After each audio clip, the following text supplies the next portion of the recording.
Bonjour à tous. Alors les amis, je sais plus trop sur quel pied danser, comme dirait-on. Alors j'ai un courrier que j'aimerais transmettre au préfet. Jusqu'à maintenant, j'ai pas réussi à le contacter, ni lui, ni les personnes qui sont chargées de faire sa communication. J'ai utilisé les voies régulières, c'est-à-dire de passer par le portail du site de la préfecture sur Internet. On m'a assuré une réponse en 5 jours et là, ça va bien faire un mois et j'ai toujours pas de réponse. Donc je réitère mon courrier et cette fois à travers cette vidéo-là. Donc l'objet du courrier, c'est un projet d'insertion, de réinsertion même, et de socialisation à travers l'agriculture. Le courrier est le suivant. Alors si vous connaissez les personnes ou si vous connaissez des personnes qui connaissent des personnes capables de faire voyager ce message jusqu'à son destinataire, je vous serai reconnaissant.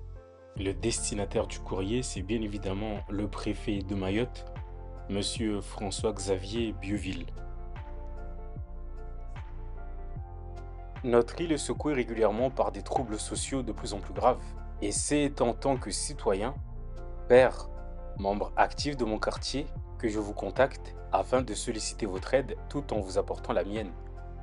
Je m'appelle Antoine Abdallah, j'ai 33 ans, père de 2 enfants, marié, habitant de Tsunzu 2, lassé et même désabusé de me faire cambrioler encore et encore dans mon quartier. Alors pas seulement moi, mais tous mes voisins peuvent témoigner des mésaventures similaires aux miennes. Après avoir mené une enquête de voisinage, j'ai pu assez rapidement retrouver qui étaient les voleurs qui m'ont dérobé mes biens.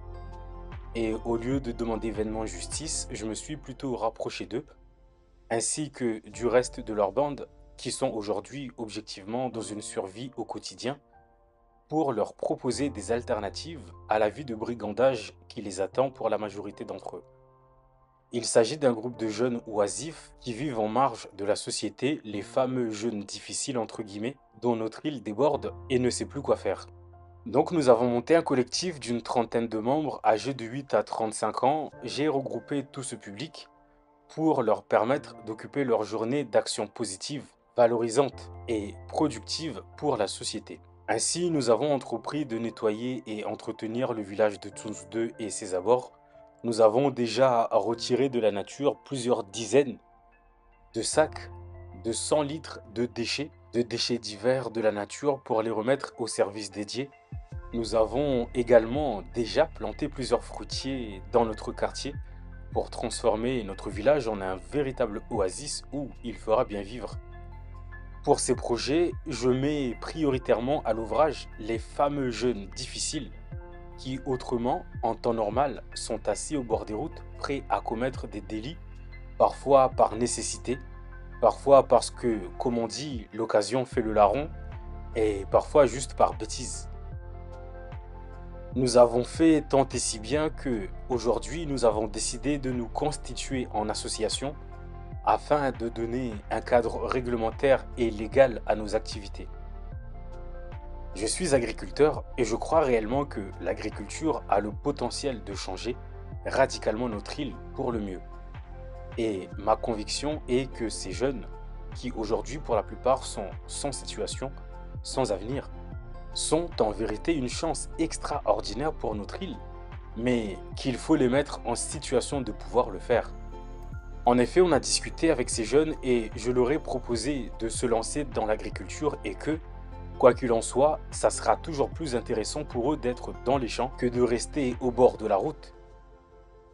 Nous avons d'ailleurs déjà démarré une culture de vanille en espace urbain, en guise de test et de démonstration, et nous obtenons déjà des résultats très promettants.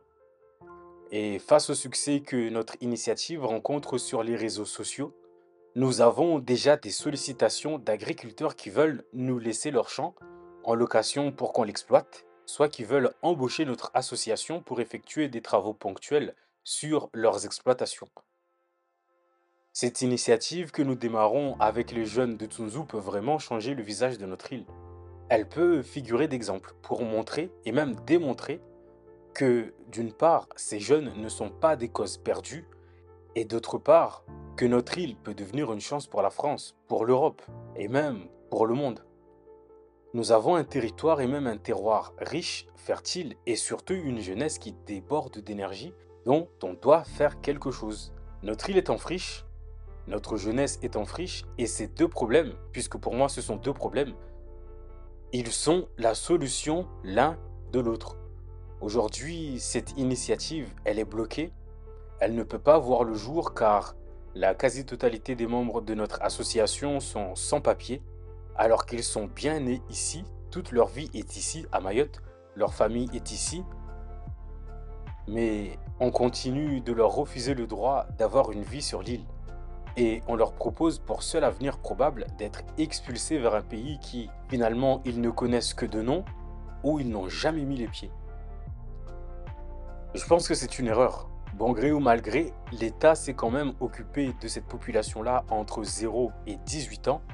Et lorsqu'ils arrivent à l'âge adulte, lorsqu'ils peuvent devenir des éléments productifs, utiles, dont on a besoin, eh bien le seul projet qu'on leur propose, c'est d'être expulsés. Qu'on parle des infrastructures, qu'on parle des administrations, qu'on parle des entreprises privées, les activités touristiques, les activités de loisirs, les activités économiques diverses. On a une île qui est sous-développée.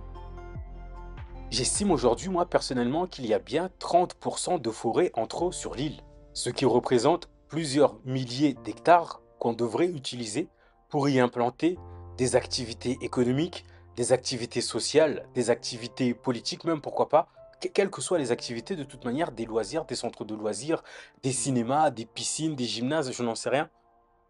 Ou bien, évidemment, des logements, ça serait pas la moindre des choses.